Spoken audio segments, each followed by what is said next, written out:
ទេរៀមឃើញជាងដូចញាស្នេហ៍ញញឹមដែរពេលណារៀងបាចំស្រីបំលួចស្រឡាញ់អូន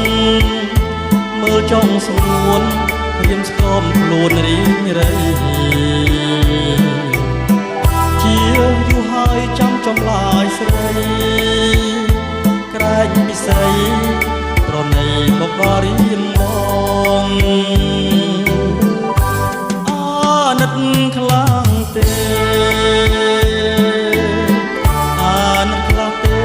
ណាស្មើស្នងមិនដេញមិនព្រមឆ្លើយឆ្លង